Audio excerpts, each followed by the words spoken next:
이제 성장 과정에 대해서 이야기해 보도록 하죠. 성장 과정 이번에 컨설팅을 하면서 아쉬웠던 부분들이 있다면 어떤 부분들이 아쉬웠나요? 성장 과정을 통해서 나의 어떠한 면모를 보여주고 싶은가에 대한 키워드를 명확하게 정하고 그 키워드를 구체적으로 증명할 수 있는 사례를 얘기를 이제 해야 되는데, 키워드체가 명확하지 않은 경우, 예를 들어서 너무 포괄적이고 추상적인 키워드, 역량 중에서는 특히 가장 학생들이 많이 얘기하는 것 중에서 열정, 책임감, 이런 그렇죠. 부분들을 자주 얘기를 하는데, 그 단어들은 가만히 생각해보면 어떤 정의를 개개인마다 다르게 내릴 수 있을 만큼 굉장히 큰 어떤 상위 개념에 속한다고 생각을 합니다. 예를 들어서 문제 해결 역량이 있다라고 해도 문제를 해결하는 어떤 자신만의 방법, 비법, 노하우는 A, B, C가 사람이라면 A, B, C 모두 다른 방법으로 자신만의 방법으로 문제를 해결을 하는데, 자신만의 노하우, 비법이 무엇인가가 키워드 핵심일 텐데, 그게 아니라 그냥 뭉뚱그려서 저는 문제 해결 역량이 있습니다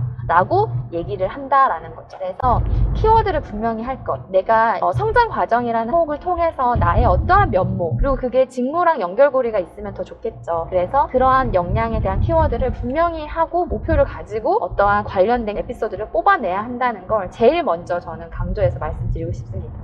저는 성장 과정 보면서 지원자와 면접관들은 다르다라는 걸 확실히 느꼈던 게, 지원자 관점에서 자기 기준으로만 자소서를 작성하기 때문에 어떤 부분들이 면접관들이 궁금해하는 포인트인지 감을 못 잡는 것 같아요. 면접관들은 결과가 어떤 결과면 그 결과를 어떻게 만들었는지 이런 것들이 구체적으로 작성이 돼야 되는데, 그 부분은 굉장히 적게 작성을 하고 같은 설명들이 너무 많이 분량을 차지하다 보니까 실제로 설득에 대한 그 키워드를 썼음에 불구하고 설득했던 과정들을 적지 않고 아예 축약하는 경우도 많이 봤잖아요. 설득한 결과 뭐가 잘 됐다, 이런 식으로. 그런 것도 많이 느꼈고요. 성장 과정은 그리고 에세이가 아니거든요. 대부분이 착각을 하는 게 초등학교 때 뭐 했고 중학교 때 뭐 했고 막 이런 식으로 구조를 연대기식으로 작성하는 학생들이 있어요. 성장 과정은 연대기가 아니라 최대한 직무와 관련된 이야기들에 도움이 될 만한 소재들을 골라서 적어야지 채용하는 사람 입장에서는 도움이 얼마나 되는 경험들을 가졌는지를 보는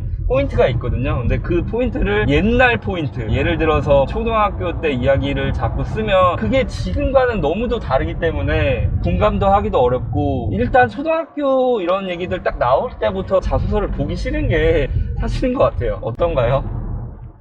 네, 그 계기에 해당하는 사건을 생각하다 보면은 그게 과거로 넘어갈 수는 있는 것 같아요. 초등학교, 중학교로. 그런데 현재 내가 가진 능력이나 가치관이나 나의 성향이나 성격을 제일 잘 설명해 주는 거는 현재에 가까운 시점의 과거거든요. 그러니까 계기는 뭐 아주 먼 과거였을지라도 그 계기는 잠깐 얘기를 하고, 그리고 그 이후로 최근에 그러한 역량을 발휘한 키워드를, 말하고 싶은 키워드를 발휘했던 최근의 프로젝트 경험을 얘기하는 것이 훨씬 더 설득력이 있다고 생각합니다. 왜냐하면 과거는 업무적인 연관성을 찾기가 조금 쉽지가 않아서 같은 키워드를 얘기하더라도 최근에 대학 이후의 사례를 계속해서 말하는 게 도움이 된다라고 하는 이유는 그런 부분이라고 생각을 합니다. 제가 성장 과정 관련된 부분들은 이번에 블로그로 남겨놨기 때문에 궁금한 분들은 블로그에 들어가셔서 제가 여기다 기록해 놓을 테니까 들어가서 한번 보시면 좋을 것 같습니다. 저희 그리고 이슈 부분들을 이야기를 하자면, 이슈는 삼성 말고 뭐 다른 데도 보는 경우들이 그렇게 많지는 않지 않나요? 근데 사회적인 이슈를 모른다면 본인이 학생이 아니라 사회에 진출을 하려고 하는 입장이고, 어쨌든 해당 어떤 기업을 지원을 한다고 하면 그 기업이 속한 산업이 있을 텐데, 사회에 대한 관심이나 세상이 돌아가는 거에 대한 관심이 없다면 그 회사의 보탬이 되는 어떠한 역할에 대해서 별로 의식을 하지 않을 가능성이 높다라는 거죠. 네. 그러면 사회적 이슈의 가장 큰 목적은 지원자가 사회적인 이슈에 대해서 어떻게 얼마나 민감하게 받아들이고 있고, 자신의 견해를 작성하라고 하는 것은 논리적으로 그 자신의 이슈에 대해서 어떻게 의견과 생각들을 가지고 있는지를 알고 싶어서 문항의 의도는 그런 부분들이 있겠네요.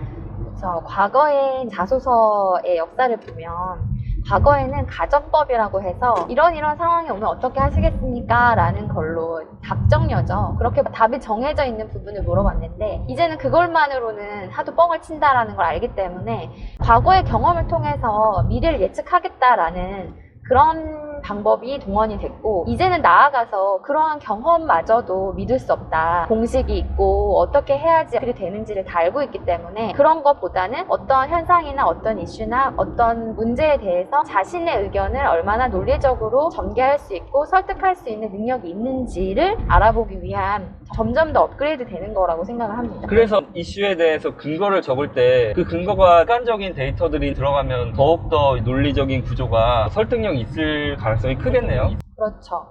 나의 추측이나 짐작으로는 이 사람은 문제를 해결하거나 어떤 상황을 파악할 때 그냥 객관적인 무언가를 파악하는 게 아니라 지레 짐작하는 형식으로 문제를 파악하는 사람은 제대로 된 문제의 파악과 그거에 대한 대안을 제시한다는 그런 기대를 할 수가 없는 거죠. 따라서 수치나 그런 근거 자료를 제시하는 게 자신의 의견에 대해서 근거를 제시할 때 객관적인 자료를 활용하는 게 중요합니다.